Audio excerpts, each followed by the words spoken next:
Hand in hand with the echo command goes the read command. If echo can be said to be the command that prints output out to the screen, the read command is the command that reads input in from the keyboard. Just like echo, read is also a shell built-in. It reads exactly one line of inputted text, usually from the keyboard, but to be more precise, from standard input, and it stores any information that it reads in shell variables. Now again, we haven't exactly covered shell variables yet, so we're going to get a little sneak peek of what they're like.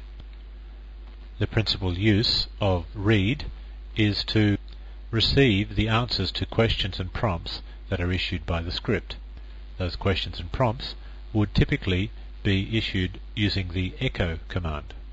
So how it works is we typically echo some question out, like what is your name, and then read the answer using the read command and store it in a shell variable. Let's have a look at an example of that. If you issued the command at the shell prompt read name, then what would happen next is the shell would appear to just sit there waiting. The cursor would be flashing at the beginning of the next line. But as soon as you type something, say your name, and then press enter, you would get your dollar prompt back again. You will get no output on the screen, no message indicating that anything has actually happened. The only thing you'll see on the screen is what you have actually typed. But the clever part is that you now have a variable called name, and that variable contains the value that you typed in this case Mark Virtue. If you ever want to see the contents of that variable displayed on the screen again, you can see them by typing in echo and then a $sign and then name, which of course goes back to our echo command. Notice that you have to use a $sign if you ever want to extract the contents of a variable. We'll cover that in more detail later, just memorize it for now. So let's look at an example of that. I might type in read. Now I press enter and the cursor just sits there flashing at the beginning of the next line. It's actually waiting for me to type something in. Now in this case I'll be typing in a phone number, but typically there's no way that the user is going to know what they're supposed to type in unless you precede the read command with an echo command describing exactly what you're looking for. Anyway, we didn't get that in this case because I'm just doing the read command, but I'll tie them together in a moment. And in the meantime, I'll just type in a phone number, 1 2 3 4 5 6 7 8. That'll do. And then I get my dollar prompt back. Now, I can now proceed to do any command that I want, ls or pwd, and at any time in the future I can determine what is in the variable called phone by saying echo $phone, and it will give me the contents on the screen of what is stored in the variable called phone. So let's now have a look at that in the context of a script. We'll open up my script again, and right down at the end of the line I will say echo please enter your name, and then I will read name, and then I will echo out a nice little friendly greeting, something like, if I could spell it properly, hello name, how are you? And let's save that and quit and run it. My script, and it gives all the same information as before, but now it's paused at the end saying please enter your name. So I can type in my name and it says hello Mark Virtue, how are you? The interesting part of that last example is the very last line, the fact that you can actually combine the contents of a variable with normal text. In other words, here is the contents of a variable, this will be replaced with the value Mark Virtue, and then that can be combined with just regular text like hello, how are you? That's a nice little feature of the echo command. Moving on, a little bit more about the read command. It's actually possible to break the line of input that was typed in by the user across several variables as follows. You could possibly do it as read first name, surname, and then the mark would go into first name and the virtue would go into surname. So you can actually read the contents of two variables simultaneously. What happens is the shell breaks up the line that you type in into little, what we might call, chunks, and each chunk is separated by spaces and or tabs. Let's have a brief look at that as a working example. I might say read number, street, and type.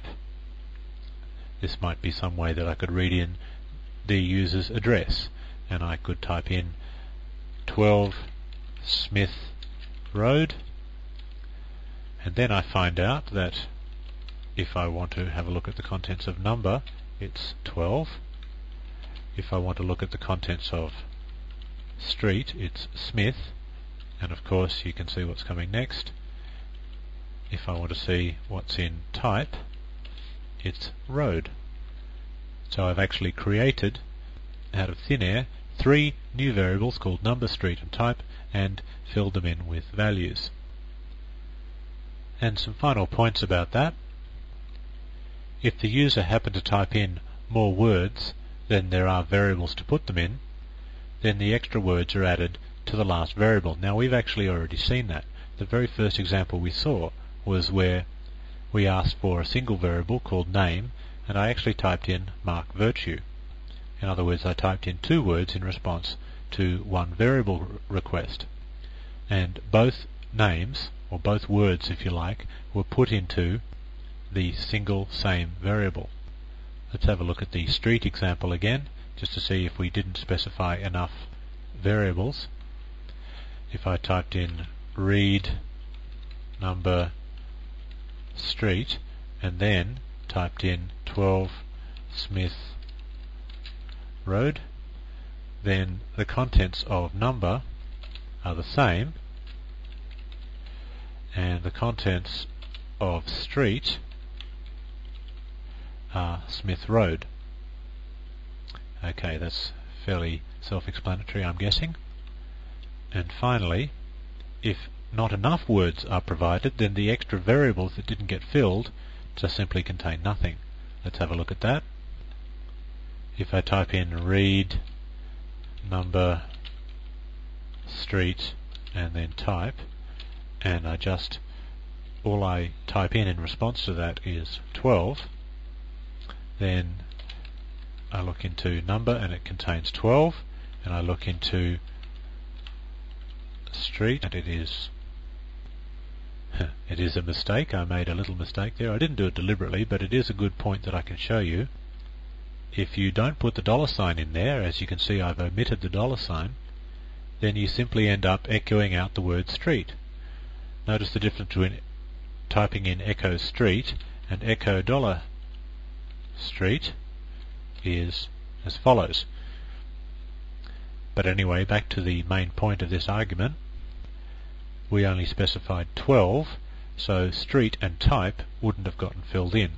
So the same thing should have happened with type. It should be blank, and it is. So street and type were blank, but number actually got filled in with 12.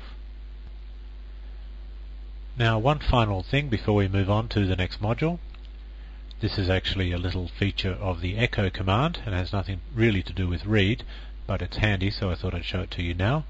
Notice how here the cursor is flashing on the next line. Wouldn't it be nice if the cursor was flashing on the end of the previous line? Let's have a look at how to do that. So if I just type in Mark, hello Mark, how are you, thank you very much, and now I'll actually modify this echo command here such that it will not jump on to the next line when the next command is executed. In other words, when the read is executed. So what I do is I simply add a little -n there, and then when I run my script it says please enter your name, and now look where the cursor is flashing. It's flashing right at the end of the line. So I can just type in Mark and then, of course, as we are before.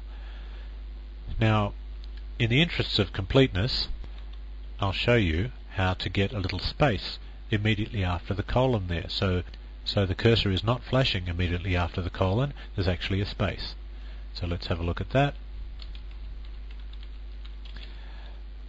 Now, here's the clever trick. If you want to have extra spaces added, either at the beginning of the line, at the end of the line, or anywhere in the middle of the line, then you have to add, the whole thing has to be inside double quotes, like so. So let's have a look at that again, and my script, and now we've got a space after the colon. Now, not all versions of Echo actually support that -n option, so I'll show you what to do if you encounter a version of Echo that does not support the -n option, and you'll know if it doesn't because the little -n will simply get echoed out to the screen. So I'll get rid of that -n. There is actually another option, and that is you can put a \c right on the end of the line as the very last character, but inside the double quotes. So let's see how that looks. Save and quit, and my script, and of course that works exactly the same way. So there we go. Okay, well that pretty much concludes the modules on Echo and Read. Let's move on.